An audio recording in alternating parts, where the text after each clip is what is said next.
Effort. Effort. Don't say this show ever lacks effort.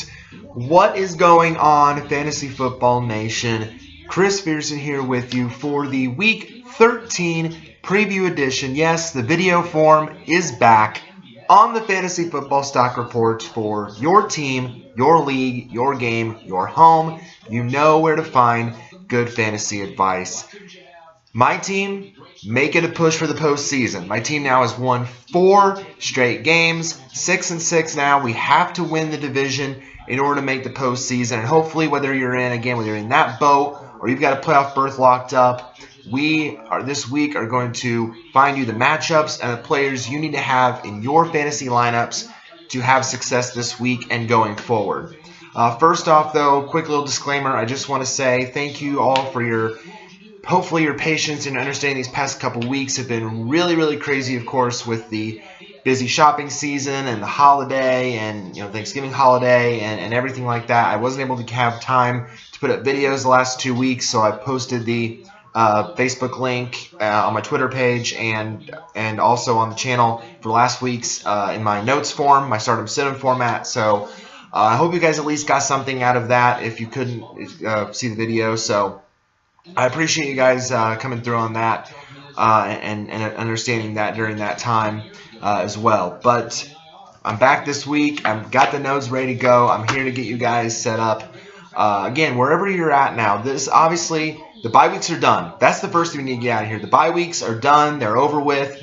Now at this point, you really want to have the players that you know are going to win you games going forward, that are going to put up consistent numbers, that are going to cover your guys that got injured. This year has really been crazy when it comes to injuries. We're talking pretty much every single week. We're talking again about a player that has suffered a devastating injury and is either done for the season or done for a couple weeks, something to that extent. And it happened again last week. Last week alone, Rob Gronkowski goes down to a knee injury, but he's week to week. Now Jimmy Graham at tight end is done for the year with a torn patellar tendon. And some are wondering if he'll ever be the same because that is a tough injury to recover from. Just ask Victor Cruz of the Giants, who we haven't seen since that happened. So it's just been something else new. Tony Romo again. We thought Tony Romo would be a great fantasy asset when his comeback from the first collarbone injury, and then he re-breaks it again. So just a lot has happened this year with different injury situations. But we're here to have you covered. We're going to try to let you guys know the players that have been out there that are going to fill these roles. Another example is Chris Johnson. Chris Johnson of the Cardinals, who has had pretty much had a resurrection of his career after doing great in Tennessee and then bottoming out with the Jets, and now finds a home in Arizona. And he was outstanding for the Cardinals, but breaks his leg. He's now on IR. So now, and Andre Ellington's dealing with turf toe. So in comes David Johnson, the rookie out of Northern Iowa. So a lot of guys that you could potentially, if you haven't already, picked up this week to play these roles right away. Scott Chandler in New England as a tight end now. Luke Wilson in Seattle. There's a lot of guys out there. So we're going to go ahead and get right into it. We're going to talk about these games, talk about the matchups. There's really some really good matchups this week that could produce some very good fantasy point numbers, either in the same game or with one team. So there is a lot of potential this week for some big fantasy numbers to come out. Obviously, let's start with the Thursday night game tonight. And as you can tell by the hat, this is Throwback Thursday right here, okay? Because this Lions hat was the hat that I wore when I started this show. Can you believe that? And it still fits me quite well. So I love. And the Lions are kind of like my team right now, like my fantasy team, I should say, because my fantasy team's won 4 straight. The Lions have come out of nowhere and have won 3 straight games.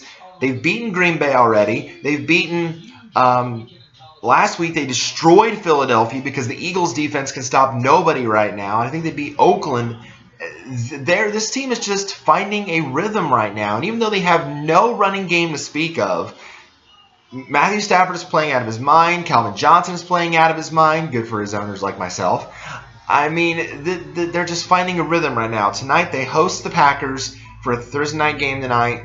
And I think there's, again, a lot of potential in this game. We'll start with the Lions. Your obvious, of course, is Megatron. I mean, coming off the 27-point performance he put up last week in the destruction of the Eagles, which again was very much expected, I think, because I think they were expecting him to have a big game. So he is really the obvious start. But I also like for the Lions, if you want to trust any Detroit running back at this point, it has to be Theo Riddick. And I know that might be a stretch, but here's the thing: if you've had banged up running backs, if you're really hurting at running back, and Theo Riddick is somewhere out there in your league, especially in PPR leagues, go pick up Theo Riddick because he is getting involved in the passing game. Now, the Lions really don't like his running skills, but really on anyone on the Lions, no one likes the running skills right now because Joique Bell is banged up. Amir Abdul has been an extreme bust, and he's also had fumbling issues all year. So really, in terms of a true north-south runner, the Lions don't have that right now. But they do have this back in Theo Riddick that can actually make plays out of the backfield, get downfield, and that volume alone, I think at least makes him a borderline RB2 play in standard leagues this week. But at this point, I think he's a must-start in PPR because of that workload getting involved. As for the other guys, though, there's really no one else outside of those two guys I think in this you can trust. Maybe you play Matthew Stafford as, as more of a high-end QB2 because, he won't play the Eagles every single week. You don't get that luxury of playing a bad defense every single week. And the Packers' defense does pose a much tougher challenge, obviously, because they've got really good, skill players on that defense. So this does present a challenge. But the nice thing about Stafford is he gets the reward of playing this matchup at home. And that's the big thing for him. And usually Stafford does tend to play better at home in the Dome at Ford Field in Detroit. But for me, he might get a touchdown or two, but he also could throw a pick because the Packers secondary does have some good playmakers in it. So very, to me, high risk, high reward, but you probably can't afford to sit Matthew Stafford unless you have a better option out there. So for me, very, very risky. Now, I would not play the other running backs. You can't rely on Amir Abdullah or Joique Bell at this point. Like I said, Bell's too banged up. They're not using Amir Abdullah enough. That and he's fumbling. So just can't trust those guys at this point. And Golden Tate, I keep reading about online, Golden Tate's going to have a breakout day. Golden Tate, he's going to come around at some point. Not as long as Megatron is healthy, he's not. He doesn't get enough targets. In fact, really for gosh sakes, Lance Moore was getting more targets than I think Golden Tate was, or even Eric Ebron, and he's not a recommended play either. Now, the interesting thing though to know is that Lance Moore is out for this game, so that might mean a slight uptick in targets for, say, a Theo Riddick, which makes him a better play, or Golden Tate potentially, but still, I really can't recommend him as a really must-start play. Maybe a fringe wide receiver 3 or 4. But as long as Megatron's healthy, you really, at this point in the season, you can't rely on Golden Tate to get you points to the postseason. You just can't do it. So he's, to me, very, very much a risky play. But if you want to take, a shot in the dark, what-the-heck flyer as a wide receiver 4, then maybe that's okay. But I can't recommend him as a wide receiver 3 or anything above that because just not targeted enough. And again, same with Ebron. Ebron is officially a joke. I mean, we thought that he would be the breakout player. At some point he would break out. If he can't even exploit great matchups like against the Raiders, if he can't even do that, there's no room for him in this offense, obviously. So I can't remember the last time the Lions had maybe a quality tight end. Maybe Brandon Pettigrew, maybe Fourier doing the dancing in the end zone, But outside of that, and they drafted this guy to be that next great tight end, and it just hasn't happened yet. And for gosh sakes, he played at North Carolina, and I remember him when he was in North Carolina. He was amazing, but hasn't happened yet. So, time will tell. But for now, I can't recommend playing Eric Ebron. As for the pack, your obvious two you're going to start are obviously Aaron Rodgers and Randall Cobb. I mean, even though, yes, of late the Packers offense has been struggling, you cannot afford to sit either of these guys at this point in the season. They're just too good. You just don't want to get anything crazy sometimes. Start your studs. You don't want to do anything too nutty. This thing, though, is still a little bit tight. I might not wear that the whole show. But anyway, it fits sort of well, let's just say that. But I sometimes can't wear it for long periods of time. It kind of crushes my hand. But Aaron Rodgers, Randall Cobb, you've got to at least start those two guys at this point because they are going to go for it long term. And you know they're going to at least try to put up plays tonight. Detroit secondary, really nothing spectacular. Darius Slay, from what I hear, he may or may not go. So he'll probably be obviously maybe locked on Randall Cobb, but you can't bench because of that. Now if Randall Cobb does get shadowed all night, then obviously that opens up the door for one James Jones. And James Jones is back to doing what James Jones does. Say it with me, class. All he does is score touchdowns. That's really all he does. And after having a couple weeks of not scoring touchdowns, shockingly, he found the end zone again last week, and he's back at it. So since that, I think he can be put back in your lineup as at the very least, a wide receiver 3, but certainly with some upside as a wide receiver 2. So I think he can be in. And again, I'll say it again. Here's someone, unlike Detroit, not utilizing their tight end. Green Bay utilizes the tight end, and the Rodgers connection continues. Yes, Richard Rodgers, the tight end, he is getting a lot more targets lately. He's starting to find the end zone a lot more lately. So I think he is worth taking a flyer on as at least a tight end number 2. If by some shock he's out there in your league and you just lost a Rob Gronkowski or a Jimmy Graham or maybe even a Tyler Eifert this week for me because Tyler Eifert might not play because of that stinger in his neck, I might not have Tyler Eifert this week, and I got a couple tight ends off waivers. If Richard Rodgers is out there, pick up Richard Rodgers because Aaron Rodgers, no relation, obviously. It's remember that show Tiny Toon Adventures? It's like Aaron Rodgers, hi, hi, I'm Buster Bunny, and I'm Babs Bunny. No relation. That was the running gag, okay? That was the joke. Well, it's like, hi, I'm Aaron Rodgers, discount double check, and I'm Richard Rodgers. No relation. I mean, that's the joke. It's the joke, but it kind of makes sense. It's like they have this connection. And so you want to play, I know, long way to go for a Tiny Toons joke, but hey, what are you going to do? I lived in the 90s. What are you going to do? 90s cartoons were awesome. But anyway, but no, I think you should utilize that. I think, he's worth taking a look on and playing this week, especially if you lost one of those tight ends. Now, I would not play the Packers running backs. And I know someone out there is going to say, oh, why would you say that when Eddie Lacy has looked so good of late? Mr. T says, shut up, fool! You don't fall into that trap. Mike McCarthy hates fantasy football, and we know it. Because, you don't know if it's going to be Eddie Lacy, it's like, place your bets. It's going to be Eddie Lacy, it's going to be James Stocks. Who's it going to be? We don't know. We don't know. We don't know what back is going to lead the team in carries from week to week. We just don't know. It's just, and Eddie Lacy, you probably drafted Eddie Lacy to be your number 1 running back, going your first round pick probably. And he's been nothing but a colossal bust, and he's been injured, and it's just been frustrating to watch Eddie Lacy play this year. Plus, then when he's out, Starks goes buku and goes off, so then it creates a committee. And there are some committees that work, and there are some committees that don't. This is one that is in the don't category. You open up the don't dumpster drawer and you stuff it in there. Okay, see, and I you know me, I love visuals. This here? This is the Packers running backs right now. Okay, we're gonna take this here. This is Eddie Lacy and James Starks right here. Okay, and we're gonna put it in the don't dumpster drawer right here, okay? Right there in the don't dumpster drawer, because you do not want to touch that this week because it's just a joke. It is an absolute joke. Avoid. That's really all I'm saying there. I've done a lot of neat visual things this year. I've used either Fantasy Alert. Now we have the don't dumpster drawer. This is great. Another Packer you want to sit and not play is Davante Adams at wide receiver. For gosh sakes, we thought that he was going to be it. We thought that he was going to be the number 3 wide receiver for a long time because Ty Montgomery was banged up. Jeff Janis was banged up behind him. Obviously, Randall Cobb and James Jones, they were the safe guys. They were the safe bets. Who's going to be the number 3? Oh, here's Davante Adams.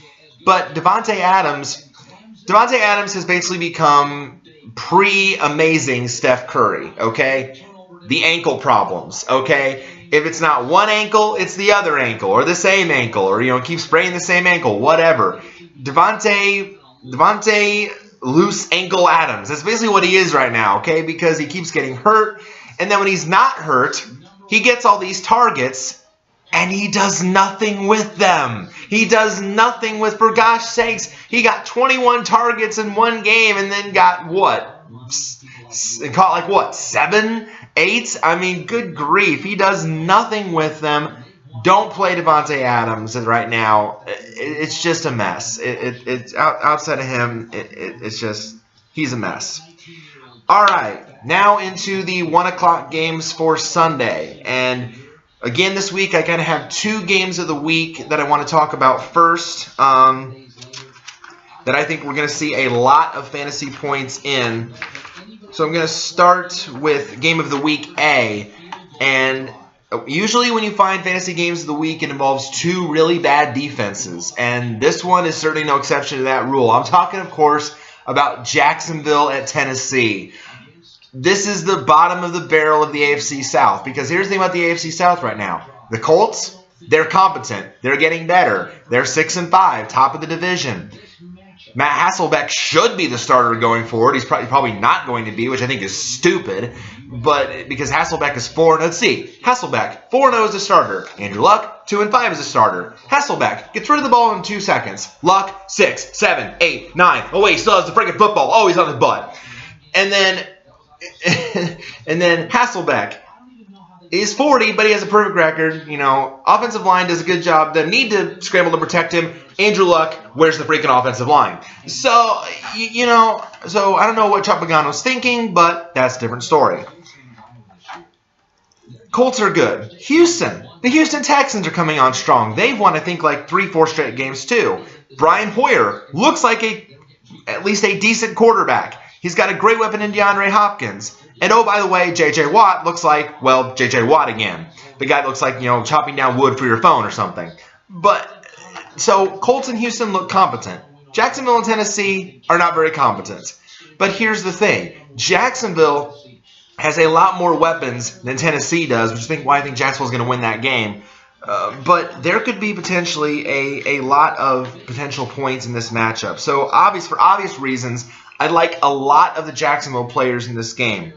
Your obvious plays, Blake Bortles at quarterback has been an absolute fantasy beast this year.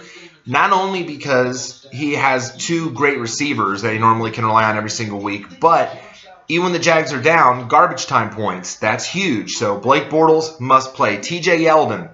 Tennessee's defense is nothing special. We know that. So TJ Yeldon, healthy again. I think he'll have a big week this week. And Allen Robinson, the main receiver there. Now the concern for Jacksonville is with Allen Hurns, the other half of that A-team, if you will.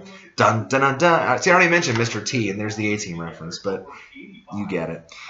But Allen Hurns is still in concussion protocol, so there's a bit of a concern as to what his status for is this week. You want to monitor that if you have Allen Hurns on your roster. But if he goes, then obviously I think you still need to play Allen Hurns in this matchup as at least a wide receiver 2 or 3, but Allen Robinson is a surefire wide receiver 1. But I think, again, we're talking about these tight ends getting hurt. If you need a tight end to start this week, I think you take a look at the former Denver Bronco, Julius Thomas. Julius Thomas now, here's the reasons why Julius Thomas for me is a low-end tight end 1.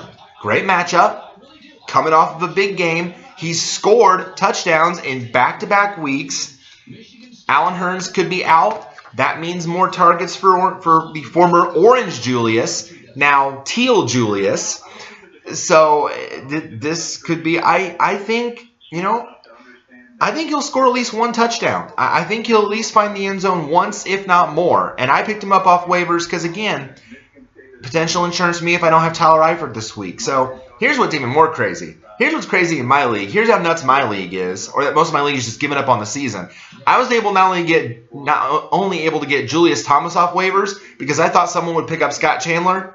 No, they left Scott Chandler on waivers. So I have Scott Chandler and Julius Thomas on my bench in potential if Tyler Eifert's out. I don't know how I pull that off, but unless my league's just stupid. And yet I've been struggling all year in my league, and now you get to the stupid point. Okay, well I'll take full advantage of your stupidity. I'll take full advantage and pick up Scott Chandler, and so just leave you in the dust. Bye. You know. whatever. But, so, again, if you just lost one of those tight ends, Julius Thomas to me is a must-add. As for the Titans, again, the obvious start is Delanie Walker. He's been the most consistent, reliable, offensive option there in Tennessee. But I think you also have to like Marcus Mariota in this matchup as at least a high-end QB2. I mean, yes, the Jaguars' defense has had some bright spot moments. They're also a very good sacking unit. But other times he'll have to make plays. He'll have to find a way to make plays in this game. A risky spot start for me, but at least a decent play for me in at least 2 quarterback leagues. Not an elite start in standard leagues, but at least in 2 quarterback leagues, I think you can get away with playing Marcus Mariota in this matchup. And I know I just said that, Tennessee's running backs have been poo-poo, and I've said that in the past, and there never really has been one that has emerged as a great option. And if it were me, I would probably prefer to play David Cobb if he were healthy. But here's the thing. Antonio Andrews has sort of emerged, and I should definitely emphasize emerged, as the current lead back in Tennessee's backfield. Bishop Sankey is forgotten right now. He stunk anyway. David Cobb is still banged up. So then enter Antonio Andrews. And, call me crazy if you wish, but he could find the end zone this week because, again, that Jacksonville defense tends to give up points. Tennessee is probably going to find ways to score some points. And if they get in the red zone, they're not afraid to hand it off to Antonio Andrews or either throw to Delanie Walker. So I don't think he's a bad play as at least a low-end RB2 or a flex play if you're hurting at running back. I think you can certainly take a flyer on Antonio Andrews and see what you get. I think he'll at least get maybe his minimum ceiling I think is 7 fantasy points. If he finds the end zone, he'll obviously get more, but I think at least his ceiling, because he's a starting running back, is 6-7 fantasy points at least, and that's good for RB2 numbers. So I think he's worth using. Now, the only real Titans I think you really maybe can sit is that terrible wide receiving core, because they're either banged up and hurt in terms of Kendall Wright and Justin Hunter, or they're not doing work with targets. Dorial Green-Beckham. I mean, when is this guy going to have his moment? I understand he's a rookie. I understand that. And I understand that usually rookies don't have a good first year for the most part, well, outside of Amari Cooper. I understand that. Or Todd Gurley. But, it's gone right back to what it was before. There is no true number 1 running back or wide receiver in Tennessee right now. There's no true guy. So it's a mess. It should be one that should be avoided. Don't play. Just don't. Don't play a Tennessee wide receiver this week. End of story. All right, the other game of the week that I think is going to put up a lot of fantasy numbers is Jets and Giants, the Battle of New York. The Jets don't have to go very far on the road because it's also their stadium. We're like brothers. Hey, how you doing? Hey, nice to see you. Good to see you. Oh, we're playing each other. Oh, okay, yeah. But then, of course, the brotherly love turns into a brotherly fight, and you know where it goes from there. But I think this game is going to put up some big points because here's why. Because the Giants have a great offense. The Giants have a really bad defense. Remember, they gave up 7 touchdowns to Drew Brees. The Jets have a really good offense. And they have a really good defense. But if that Giants offense gets clicking, they usually can go off against anybody. So I think this game is going to put up a lot of good fantasy numbers for you. So I like a lot of guys in this matchup. Obvious guys for the Jets. You're starting Chris Ivory at running back. You're starting the top 2 wide receivers in Brandon Marshall and Eric Decker as long as they go. Looks like they're healthy again. So you're definitely starting those guys. But you're also definitely starting Ryan Fitzpatrick. And I know, and he's off outside somewhere, but I'm pretty sure that Mob Guy, who's, as we know, is the biggest Ryan Fitzpatrick fan ever, I mean, he is probably jumping up and down because, he left this to me like, Fitz has been on fire of late, and the Giants give up 7 touchdowns to Drew Brees one time. Yes, we know that, yes. And he told me to tell you to play him with confidence. So there you go. I mean, what more can you say? And actually, my opponent last week was a major dum-dum, okay? As I'm seeing trending in my league, most of my opponents seem to be major dum-dums because Last week, I was playing in a must-win game. Had to win to keep the playoff hopes alive. And I won by like 30-some points or 30-20, something like that.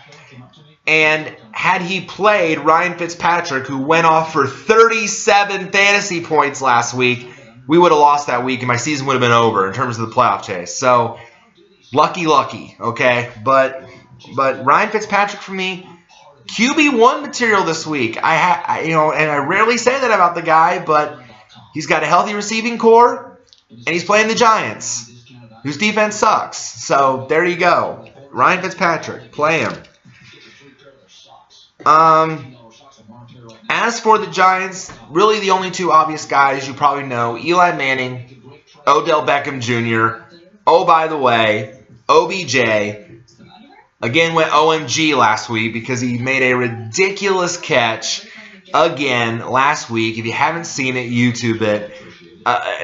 Maybe not as great as the one-hander, but still pretty darn ridiculous. As he's going to the ground, has to hold the ball in, make sure the ball doesn't hit the ground, dives for it, still manages to pull it in. Absolutely, the guy's just absolutely insane. He comes through all the time. Just absolutely a star. Those two are guys you can rely on. Other than that, I can't really recommend any other Giants. You're not playing a Giants running back at this point. I mean, you knew this already, but you want no part of this four-man mess that's been in the backfield. You want no part of Rashad Jennings, Andre Williams. I'll say even Shane Vereen at this point is not really worth using. Maybe in a while he was useful in PPR leagues, but now with the mess that's there, no. And Orleans Darkwood was just a complete disaster. So you're not using those guys at this point. Dwayne Harris, some are saying that, okay, yeah, he's taking over the number 2 job from Ruben Randall. But here's the thing.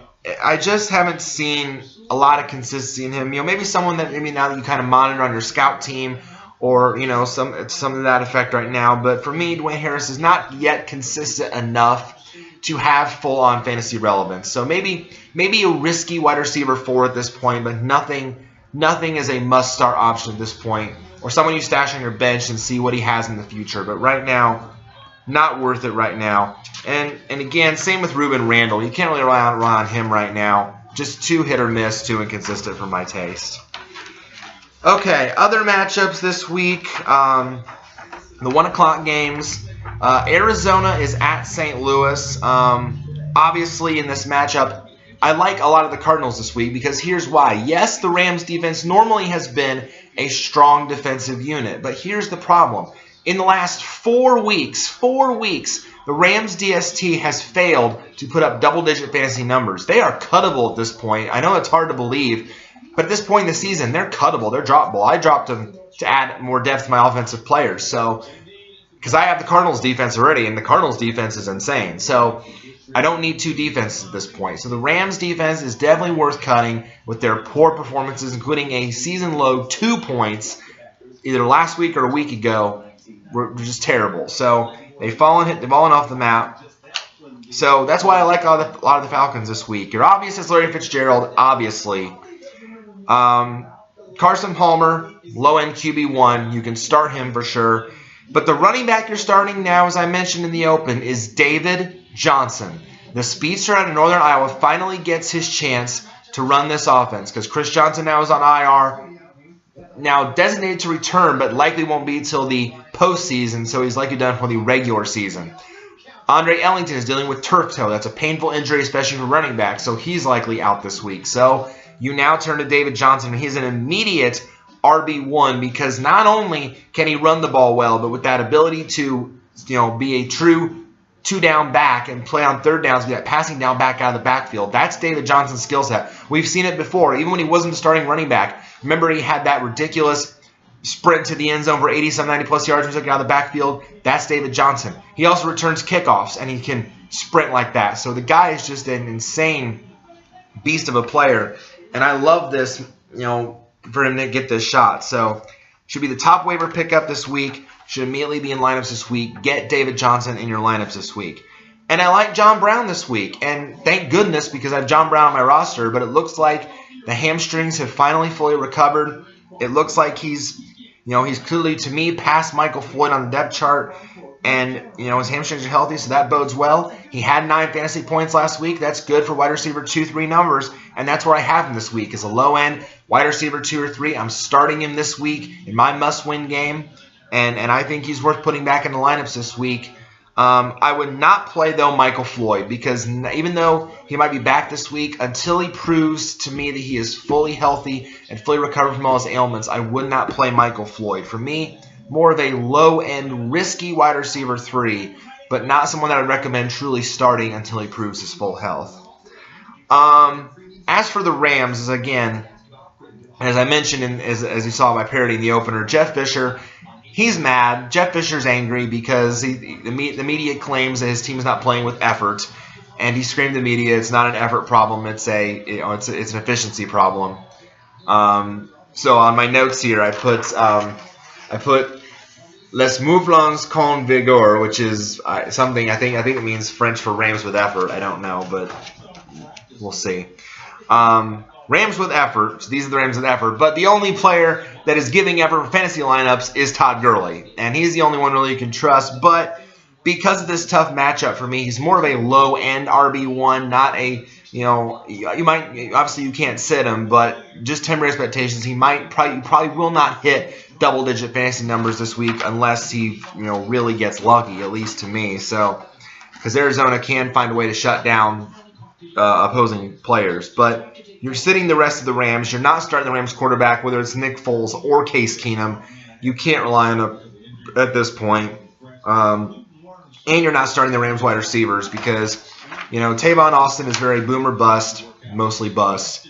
And when he booms, it's only because of his running skills. And you're not starting Wes Welker because just doesn't get enough targets. So not like to me. Atlanta and Tampa Bay, another 1 o'clock game. This could be a fun one as well. Tampa Bay actually in the playoff hunt. So is Atlanta, but they're kind of both battling right now for that last wild card spot. Although the Falcons are the bigger story because they have really hit the skids. This Atlanta team was actually contending in the NFC South with the Carolina Panthers. They were 6-1, and then all of a sudden they've lost 4 straight. They lost Devontae Freeman to a concussion. It's doubt whether he'll be back this week or not. The Matt Ryan, Julio Jones connection is starting to get locked down on, it seems like. So there's a lot of just, struggling with Atlanta right now.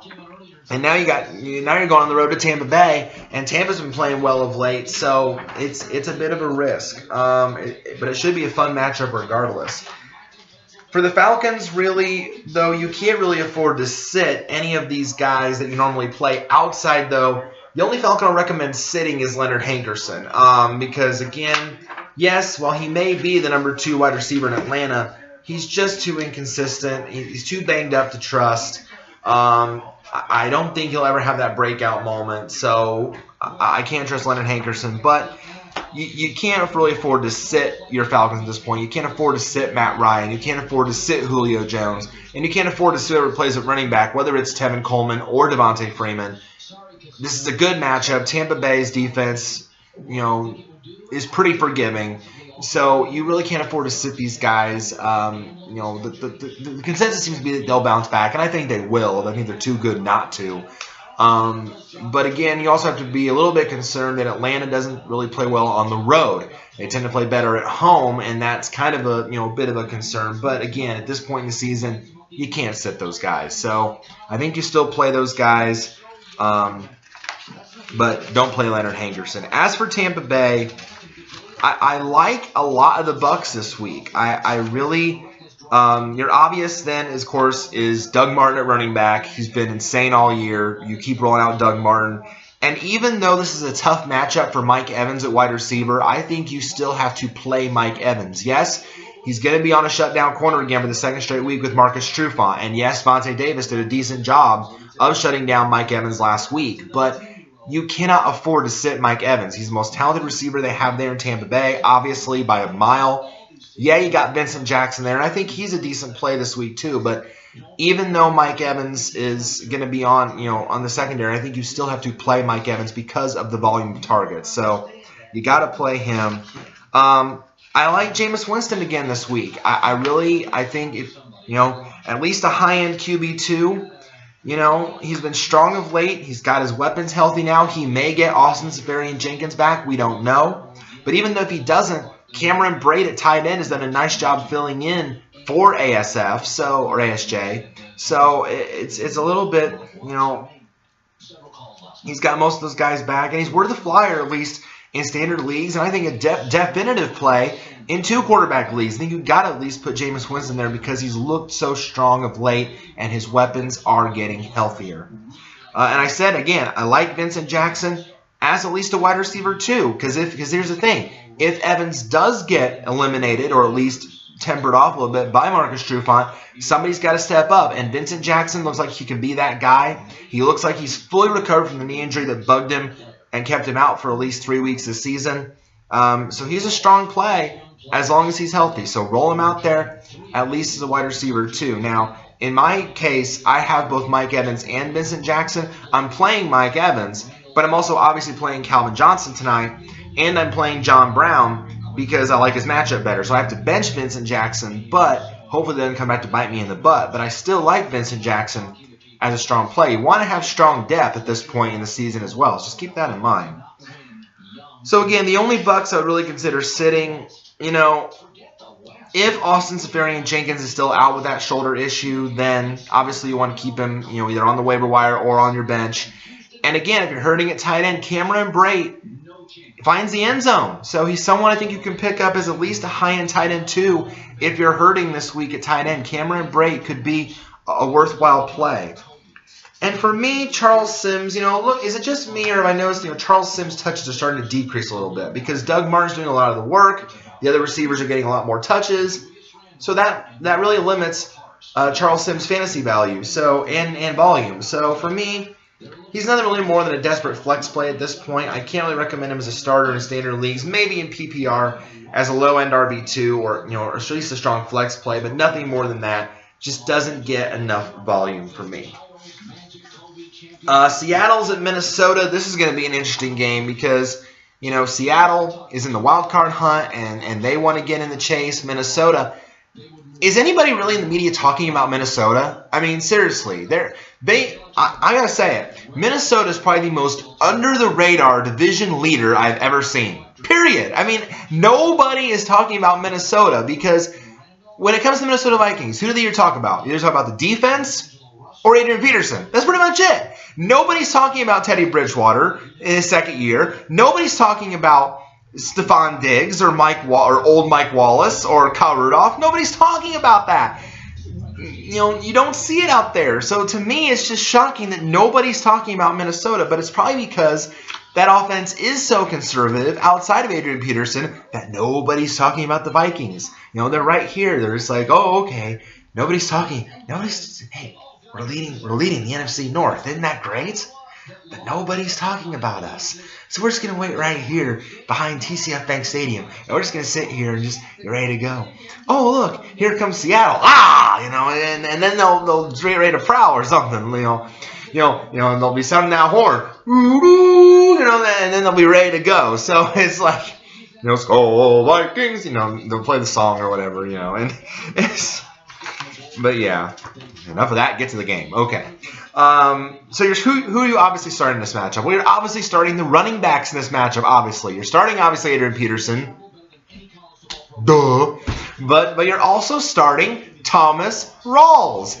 Another example of a great backup player filling in for an injured player. Marshawn Lynch, as we all know, had sports hernia surgery. That is likely going to keep him out at least for the rest of the regular season. Maybe if Seahawks do make the playoffs, he'll probably be back then. But as far as we know, Thomas Rawls is going to be the guy. And he is, I mean, Thomas Rawls is just, he's got a burst. He's got a burst. Once he finds that hole that the offensive line creates for him, boom, Thomas Rawls is gone. And it is just amazing to watch him play. So he's an surefire RB1 as long as Lynch is out. You start Thomas Rawls. But I think the other guy you also start in this matchup, and I know this might be a surprising name to say, you start Doug Baldwin. I never thought I would say that you start Doug Baldwin because what's the running gag and what's the truth? What's the joke? Oh, well, a different Seattle receiver leads the team in targets every single week, Chris. Yeah, but did you see what Doug Baldwin just did last week? 3 touchdowns on 32 fantasy points.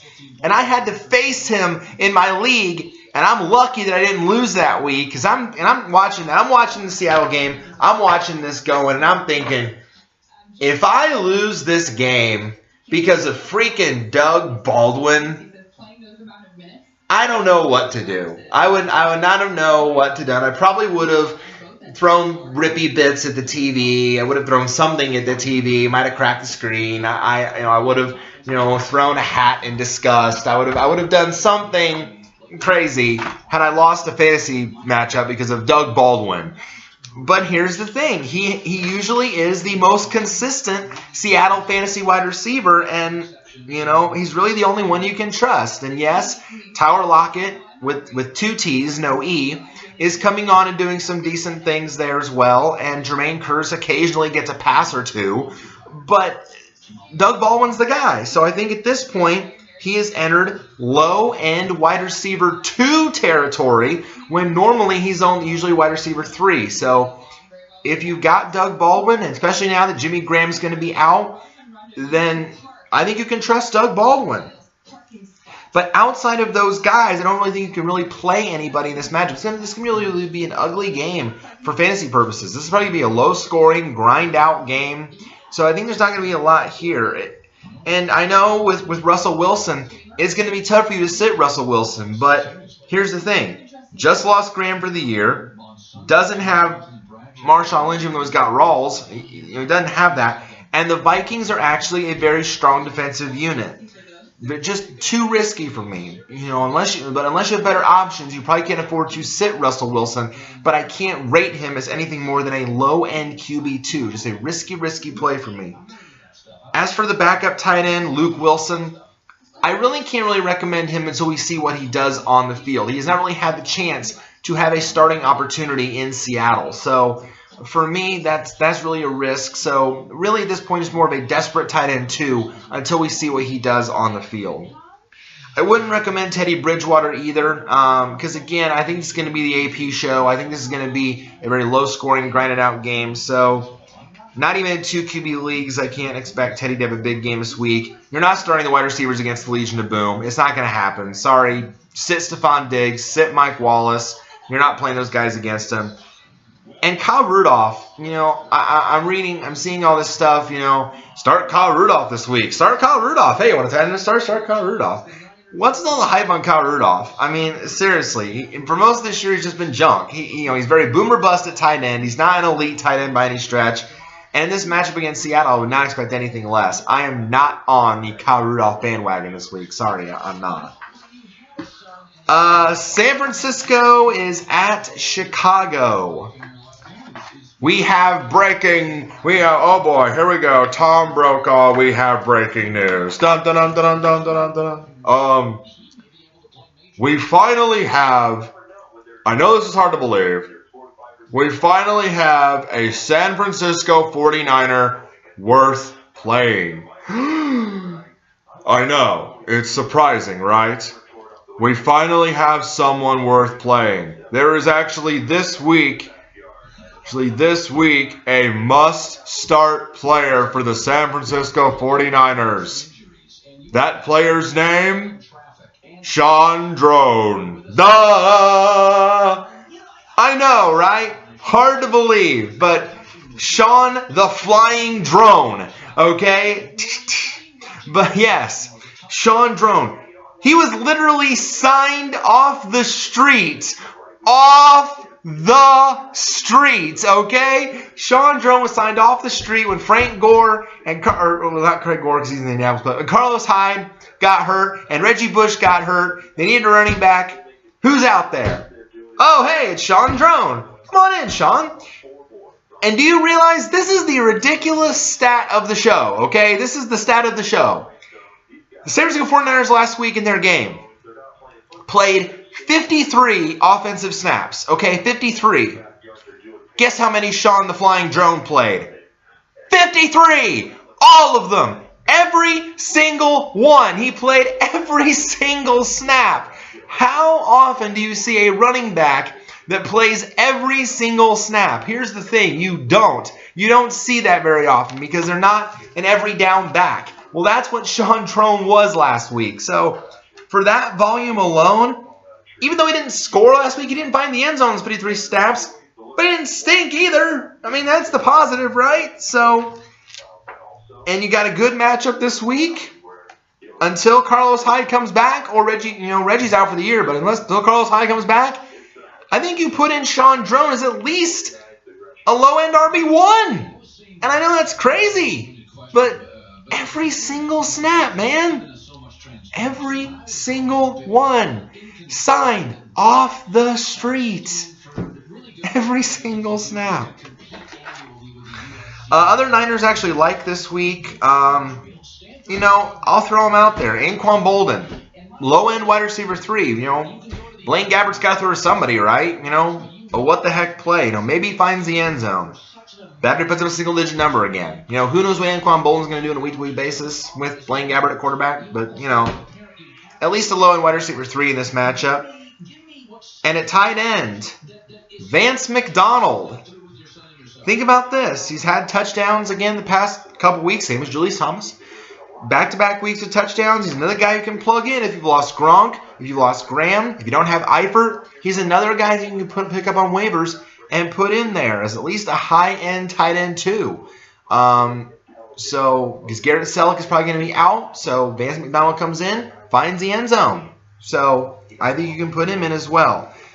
But the only Niners I think you can really sit, obviously you're not playing Blaine Gabbert. You're not playing Blaine freaking Gabbert. I mean, it's part of life. Just like Matt Castle, you could not pay me enough to play Blaine freaking Gabbert in fantasy. Just joke. It's going to be a Sean Drone show. And occasionally a good pass, but nothing consistent. Joke.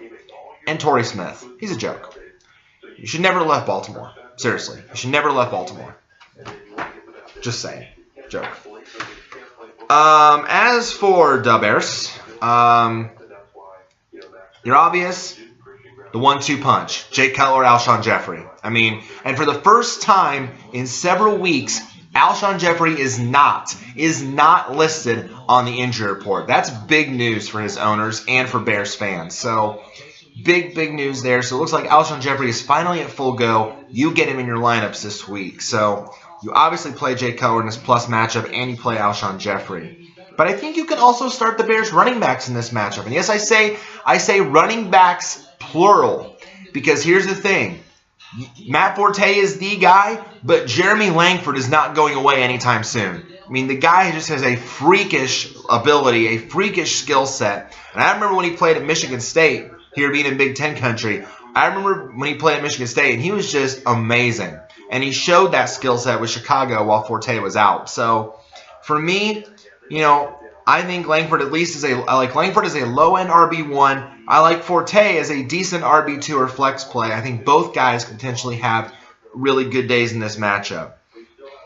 But you're sitting the Bears tight ends. Even if Martellus Bennett comes back in this game, you're sitting him. Him and Zach Miller are just way too inconsistent for my liking. And at this point in the season, you can't trust either guy. And you're setting sitting Marcus Wilson because again Jeffrey's back. Even if Eddie Royal's still out, he's just not trustworthy. Not even as a wide receiver 3, you're putting Marcus Wilson on the bench at this point. Houston at Buffalo, good 1 o'clock showdown here. This is going to be a real test for the Texans to really see if they're now is this winning streak legit? Because now you got to go into a tough place to play in Buffalo, tough defense, tough environment. Talented players up and down the roster. We're going to see if they're legit in this game. Your obvious plays, 2 guys per side. For Houston, obviously, I think Brian Hoyer, at least in this game, is at least a QB2 in this tough matchup. Brian Hoyer has played well these past few weeks. Good to see him healthy again. He runs this offense amazingly well, and I think you can rely on him at least. Again, if you're hurting at quarterback or in 2 quarterback leagues, Brian Hoyer is a must-play, I think, in 2 quarterback leagues as well. And obviously, DeAndre Nuke Hopkins. You definitely go with him in this matchup as well. Otherwise, though, again, Texans running backs, you sit them. No one guy has emerged in the wake of Arian Foster being done for the year. It's not Alfred Blue, it's not Chris Polk, it's not Jonathan Grimes. You don't want any part of those guys. So you sit those players. For the Bills, your obvious starts are LaShawn Shady McCoy, obviously, and Sammy Watkins. Watkins, big week last week. Finally had the breakout week we were hoping for a long time, because Sammy Watkins has been very much hit or miss this year. But he had the big week last week, so maybe finally the Bills are starting to get their top target involved. So I think he's back to obvious start status. But I think you can, well, maybe not that big of a week as he had last week, but maybe at least a decent output this week. But in this matchup, and I know this is tough, but I would sit Tyrod Taylor. I don't think, that Houston defense is, again, starting to look like the defense we have been expected to see from years past. And J.J. Watt is starting to look a lot better.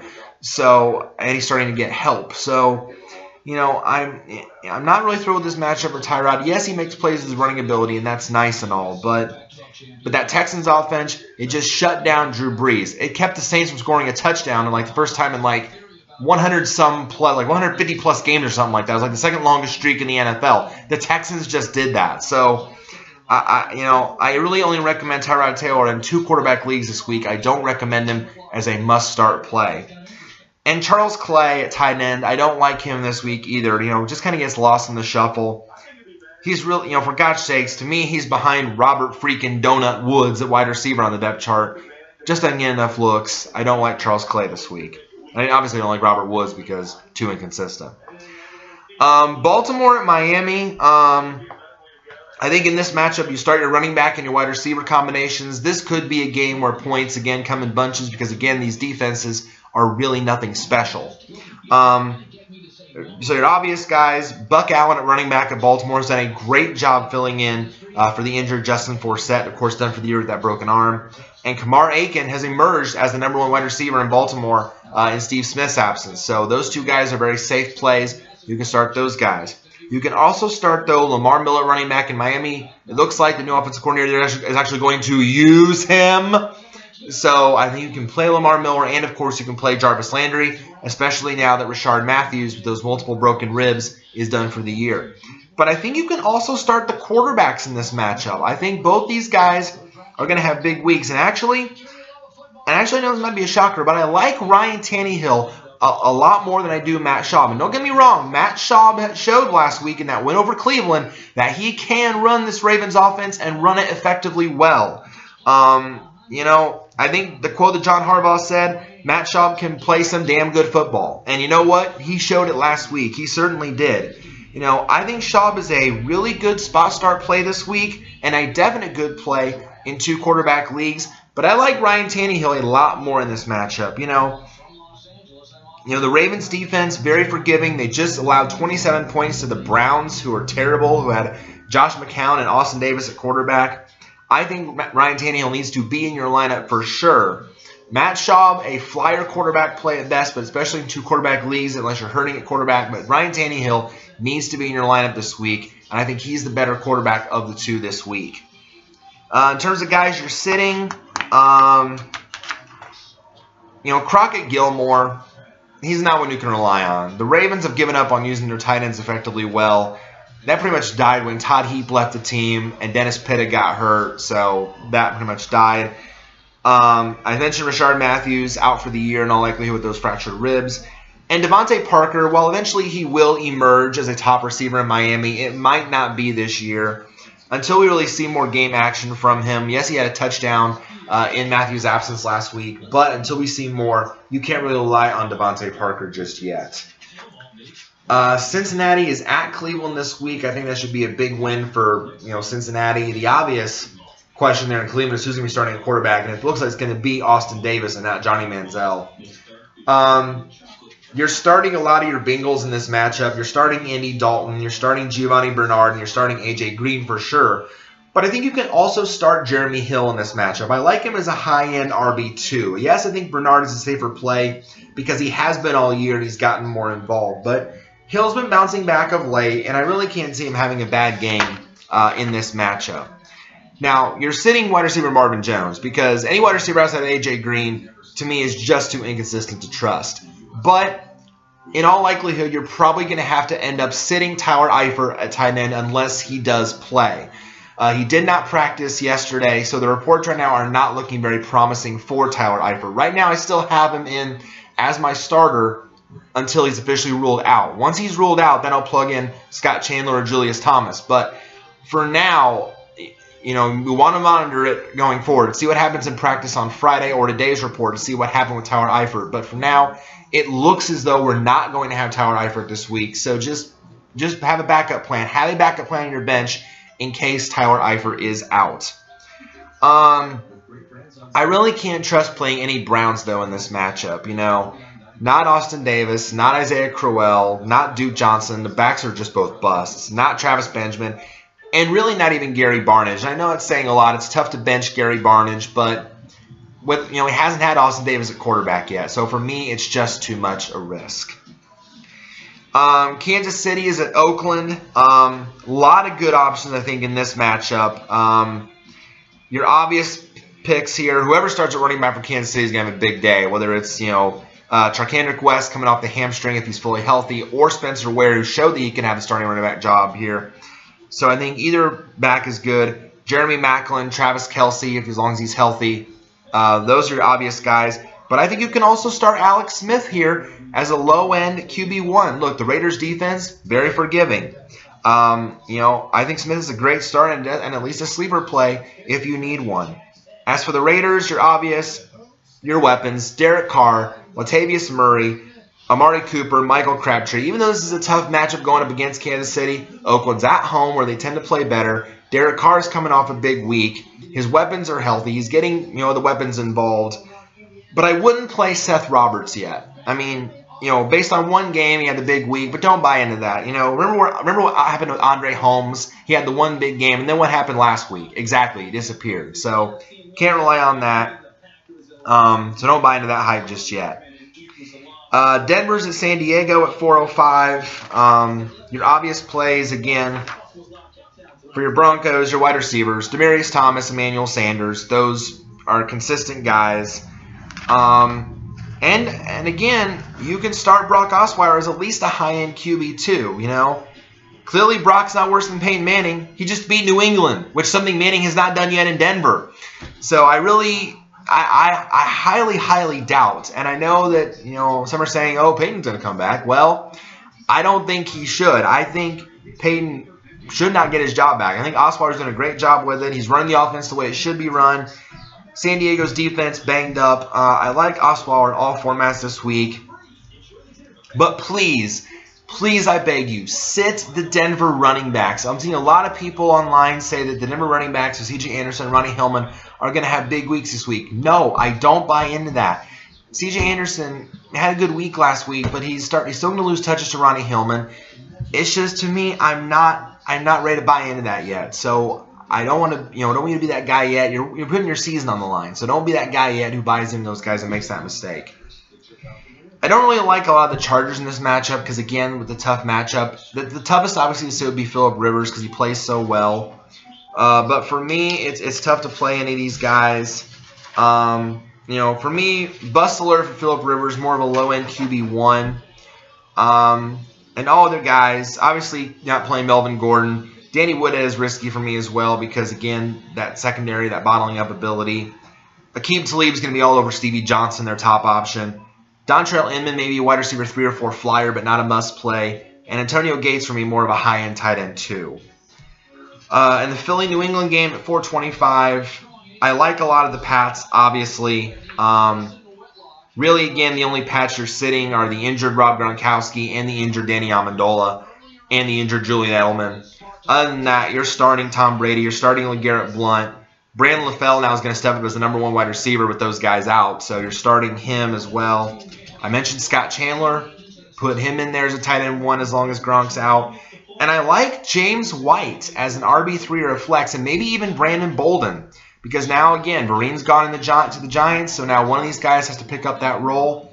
LeGarrette Blount's looking to be the ground and pound guy, but someone's got to get that third down back role, and White and Bolden are splitting it up nicely. So I think both are at least decent flex plays. The only Philadelphia Eagle you can trust at this point is DeMarco Murray, because that offense has completely fallen on hard times. The defense has more than anything, but you're sitting any Eagles quarterback. I don't like Mark Sanchez or Sam Bradford in this matchup. Ryan Matthews is questionable with a concussion and a groin issue.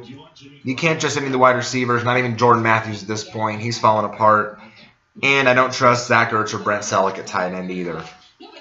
Carolina and New Orleans, you're starting most of your Panthers in this matchup. As we know, the Saints defense is terrible.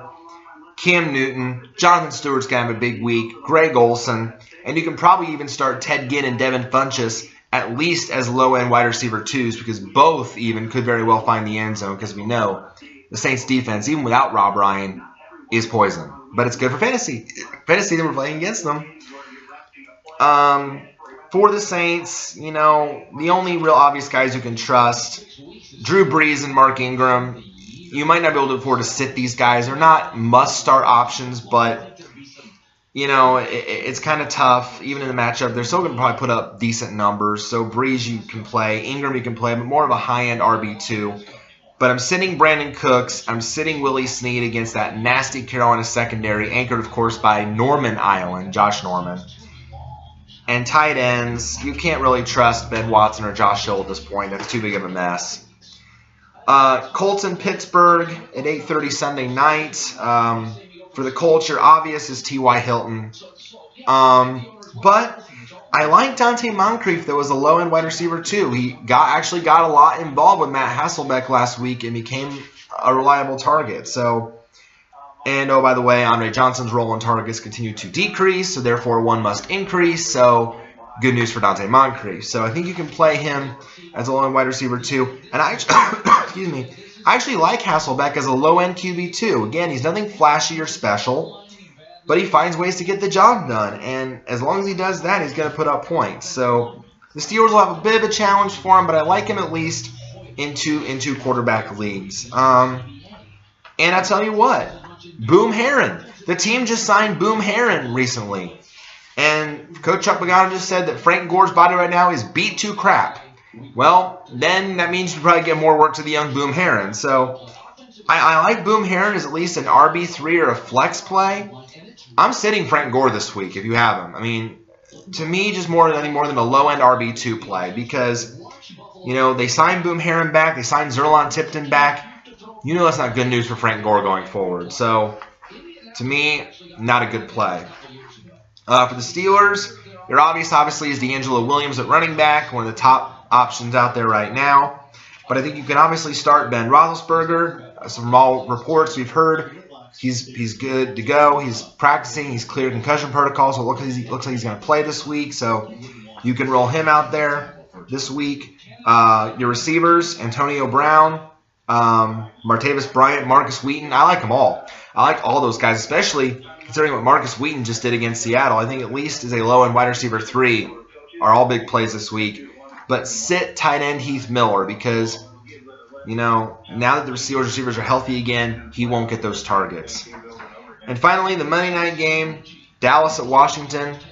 Obvious plays for the Cowboys. It's Darren McFadden at running back and Dez Bryant at wide receiver. Even with Matt Castle at quarterback, Dez is still going to get the ball thrown his way. He's too good not to. So again, more wide receiver 2 or 3 than his normal 1 status, but he's going to be getting targets. And tight end Jordan Reed in Washington is a must-start play. But I think, again, you've got to start the 2 other major weapons there. Kirk Cousins, high-end QB2 with upside. Dallas secondary is a joke. Cousins has made fools of weak secondaries. I think he's a great sleeper player spot start. And Deshaun Jackson. Here we go. You know how NFL Fantasy Live does their bold predictions, right? At the end of the segment, right before the red zone, they'll do their bold predictions. I am making a bold prediction right here, okay? I am making a bold prediction right here in the Monday night game that Deshaun Jackson scores 2, count them, 2 touchdowns this week. Deshaun Jackson, 2 touchdowns against that pathetic Dallas secondary. You heard it here first. 2 touchdowns. Massive upside for me for Deshaun Jackson.